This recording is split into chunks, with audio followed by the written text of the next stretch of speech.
적어도 문명 속에 있는 사람이라면 한 번쯤은 성경을 펼쳐보았을 것입니다. 하지만 몇 줄을 읽어보다가 이렇게 이야기하게 될 것입니다. 어렵다. 이게 뭐야? 과연 신이 있어? 질문은 계속돼. 아오이 우린 어디서 왔나? 오이 슈슈슈 슈퍼노바.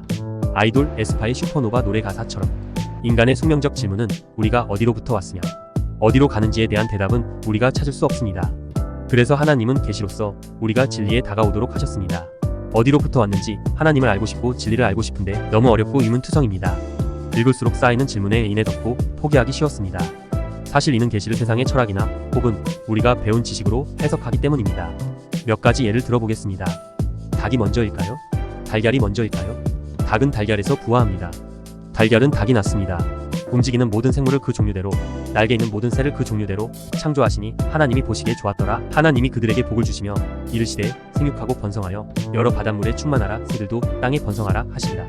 라며 종류대로 창조하시고 생육과 번성하라 계시하셨습니다.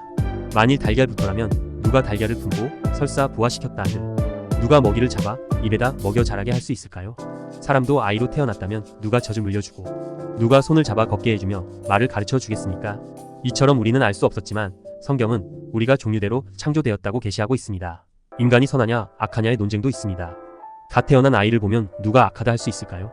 그렇다면 성선설인가요? 하지만 아이는 자라서 누가 알려주지도 않았는데 혼나지 않기 위해 가르치지도 않은 거짓말을 합니다. 그렇다면 성악설인가요? 성선설도 성악설도 어느 한쪽도 쉽게 결론 내릴 수 없습니다. 그렇다면 계시를 통해서 하나님은 뭐라고 하실지 살펴보아야 합니다. 시편 51장 5절에서는 내가 죄악 중에서 출생하였으며 어머니가 죄 중에서 나를 잉태하였나이다. 이렇게 죄 중에서 잉태되고 죄악 중에 출생한다고 합니다. 이것은 성악설을 지지하는 것처럼 느껴집니다. 그런데 창세기에서는 이런 말씀도 찾을 수 있습니다. 하나님의 형상대로 사람을 창조하시되 남자와 여자를 창조하시고 하나님이 지으신 그 모든 것을 보시니 보시기에 심히 좋았더라. 이렇게 사람을 지으시고는 심히 좋으셨다 합니다. 그런데 히브리어로 토브는 곧 좋은 것, 선한 것이란 뜻입니다. 그렇기 때문에 창조주의 시점에서 인간은 선한 존재로 시작했으나 아담 이후 우리는 죄 중에 태어나는 존재, 즉 성선설이나 성악설 어느 쪽이나 맞다 할 수 있습니다. 또 한 가지 예로 창조론과 진화론을 들 수 있습니다.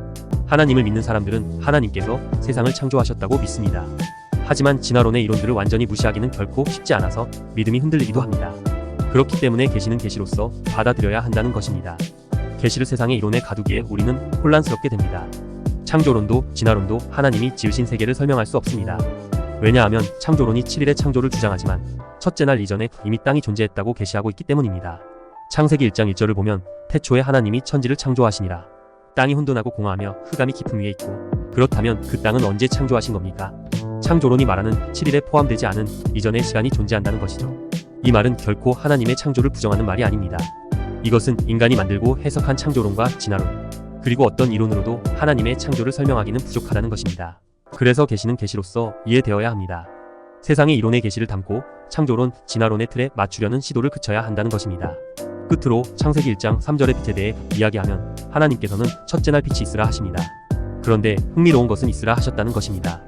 만들다라는 히브리어 아사나 창조하셨다라는 바라 혹은 지으시다라는 야차르를 쓰지 않고 모세에게 자신을 설명하셨던 말씀 나는 스스로 있다 라는 히브리어 하야가 사용되었습니다. 이것이 흥미로운 것은 저녁과 아침을 나누는 빛은 태양에서 비롯된 것인데 그 태양은 다름 아닌 넷째 날에 만드셨다는 것입니다. 그러니까 이미 넷째 날 해와 달이 있기 이전에 저녁과 아침을 나누었던 빛이 창조의 첫째 날에 존재했다고 계시하고 있다는 점입니다. 이 역시 우리의 상식과 세상의 높은 이론으로도 받아들이기가 어렵습니다. 그러다 보니 뭔가 오류가 있는 것 같기도 합니다. 성경이 앞뒤가 전혀 맞지 않는 것 같습니다. 해와 달을 넷째 날에 만드셨다면 첫째 날의 빛이 무엇이며 그날의 저녁과 아침은 무엇이냐 말이죠. 세상의 어떤 이론으로도 이것을 설명할 수 없습니다. 그렇다면 우리는 이것을 계시로서 받아들이고 계시로서 이해를 시도해야 할 것입니다. 해가 아닌 그 빛에 대해 계시로 증언하는 바는 이렇습니다. 요한복음 1장의 말씀에 태초에 말씀이 계시니라. 이 말씀이 하나님과 함께 계셨으니 이 말씀은 곧 하나님이시니라. 그가 태초에 하나님과 함께 계셨고 만물이 그로 말미암아 지은 바 되었으니 지은 것이 하나도 그가 없이는 된 것이 없느니라. 그 안에 생명이 있었으니 이 생명은 사람들의 빛이라. 그리고 요한은 그 생명의 빛이 예수시다 라고 말합니다.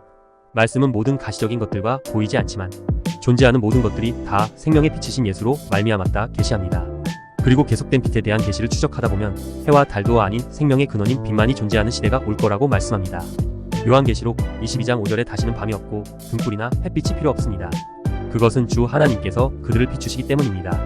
이 말씀은 장차 낮의 해와 밤의 달이 사라지고 태초처럼 첫째 날의 빛, 알파이신 예수의 빛이 영원한 오메가의 빛으로 우리에게 비추는 날이 반드시 온다고 계시하시는 것입니다. 첫째 날이 있기 전 혼돈과 흑암이 가득한 땅이 있었습니다.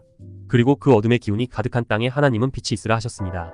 이 말은 태초에 하나님과 함께 계셨던 생명의 빛이 우리에게 계시되지 않았던 창세기 이전의 영원으로부터 창조주로서 어둠과 공허가 가득한 땅을 비치고 생명으로 풍성하게 하기 위해 오셨다라는 것입니다. 그래서 모든 것은 그분, 그 빛에 의해 모든 것이 창조되었고 영원 전부터 계셨던 빛이기 때문에 첫째 날의 빛은 창조가 아니라 지으심이 아니라 이전부터 계셨고 하야 이제 땅을 비추기 위해 있으신 것. 다시 말해 하나님의 말씀에 따라 하늘에서 옮겨 지신 것입니다. 혹시 이게 무슨 말인가? 어렵게 느껴지실 수도 있습니다. 하지만 괜찮습니다. 오늘은 꼭 이것만 기억해 주세요. 하나님의 말씀을 설명하는 것은 우리가 아는 지식이나 어떤 이론이 아니라는 것입니다. 하나님의 계시는 하나님의 계시로만 설명된다는 한 가지 사실 말입니다. 지금까지 영상을 시청해 주셔서 감사합니다. 앞으로도 이 채널은 계시로서 계시를 해석하여 진리에 가까이 다가가고자 합니다. 그럼 샬롬.